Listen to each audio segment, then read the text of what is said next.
Cruzaron la línea de demarcación. Llegó el enemigo. Hombres alemanes atravesaban la plaza. Vino también el toque de queda. Luego Stalingrado. Fusilaron hombres junto a las murallas. Algunos otros fueron deportados. Otros escaparon para unirse a la resistencia. Y algunos se quedaron allí, llenos de odio y de riquezas. El mercado negro hacía su agosto. Y mientras, los niños de los barrios obreros se morían de hambre. Mi padre regalaba medicinas. Yo las entregaba 3 veces por semana, cuando iba a mi clase de piano después de cerrar la farmacia. A veces mi padre me pedía que tocara el piano. Extrañaba a mamá. Tomaba. Yo tenía 17 años. La guerra no terminaba nunca. Mi juventud era interminable. Yo no conseguía salir de la guerra ni de mi juventud. Los domingos eran de fiesta para mí. Bajaba en la ciudad en bicicleta. A veces me detenía debajo de un árbol, junto al río. Y me impacientaba por lo larga que era la guerra. Mientras yo crecía hacia y contra el enemigo, crecía hacia y contra aquella guerra.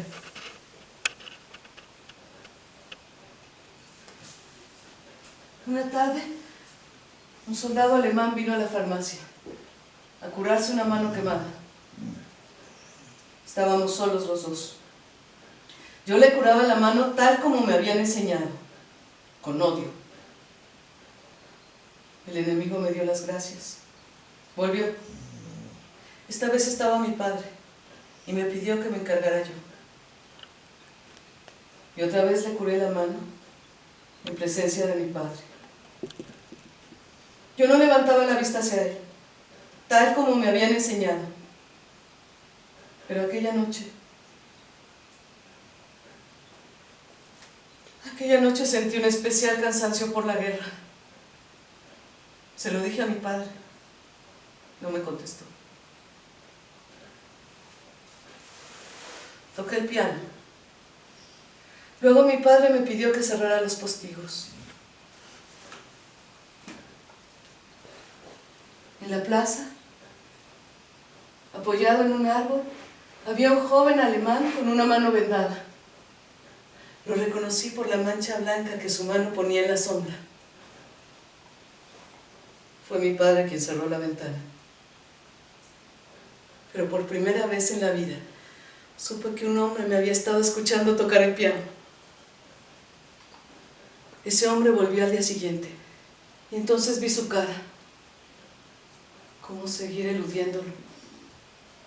Mi padre vino hacia nosotros, me apartó y le dijo a aquel hombre que su mano no requería ya de cuidado alguno. Al día siguiente fue domingo. Yo me dirigí a la granja. Me detuve como de costumbre bajo un álamo. Llovía.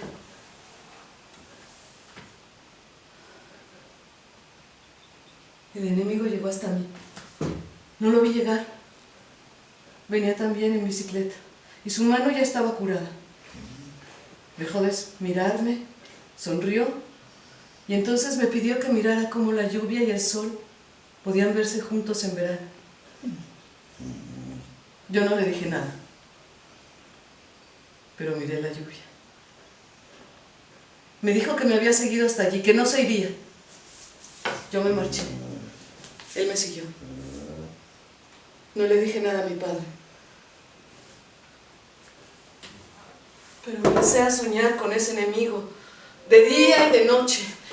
Y en mis sueños, la inmoralidad y la moralidad se mezclaban de tal forma que era imposible distinguirlas.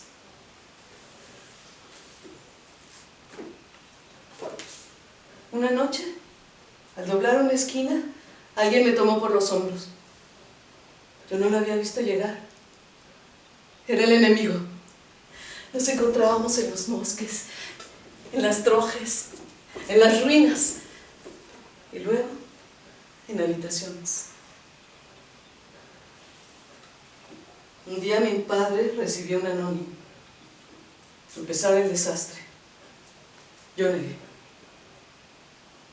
Era el final de la guerra. Mi madre por fin pudo volver a casa. Las gentes arrancaban las cortinas negras de las ventanas. Las radios funcionaban de día y de noche. Yo excluía a aquel enemigo de todos los demás. Era mi primer amor. Me había convertido en la negación viviente de la razón. Y todas las razones que hubieran podido oponerse a aquella falta de razón, yo las habría barrido. Que quien nunca se haya sentido así, desposeído de sí mismo, me arroje la primera piedra. Yo ya no tenía más patria que el amor mismo. Le dejé una nota a mi padre. Le decía que el anónimo había dicho la verdad, que quería un soldado alemán desde hacía 6 meses, que quería seguirlo a Alemania. Habíamos quedado de vernos en el muelle a las 12 del día. Cuando llegué, él aún no estaba muerto. Le habían disparado. Permanecí echada sobre su cuerpo todo el día y toda la noche siguiente. Al otro día vinieron por él. Lo echaron en un camión. Esa tarde la ciudad fue liberada. Se oían campanas por todos lados. Creo que sí. Creo que sí, que oí.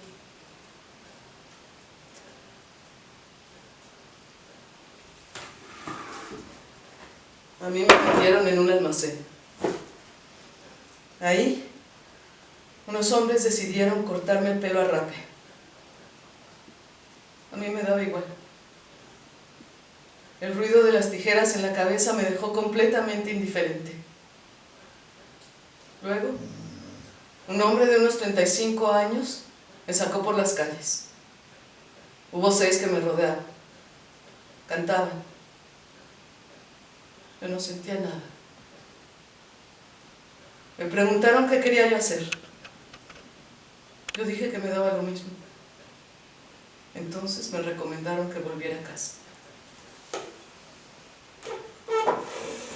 Eran las 12 de la noche. Escalé el muro del jardín. Me eché la hierba para morir. Hacía muy buen tiempo. Pero no me morí. Sentí frío. Estuve llamando a mamá mucho tiempo.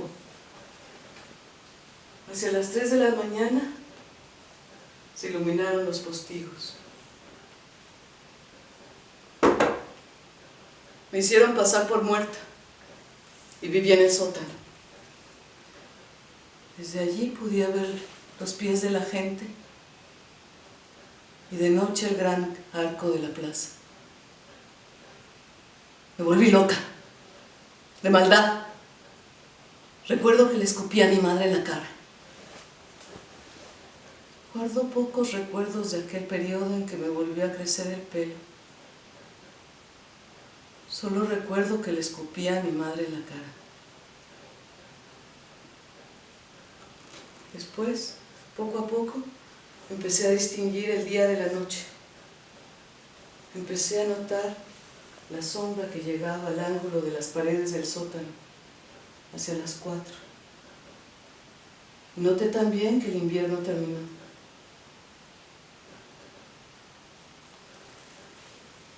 Tardó 1 año en crecerme el pelo. Sigo creyendo que si los individuos que me lo cortaron hubieran imaginado el tiempo que hace falta para que el pelo vuelva a crecer, hubieran vacilado antes de cortármelo. Pero los hombres no tienen imaginación.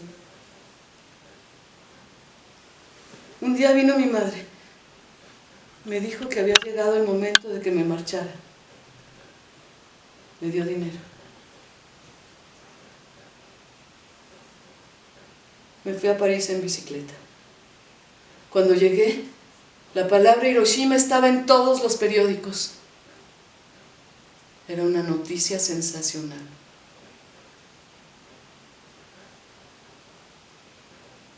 Mis cabellos tenían ya una longitud decente.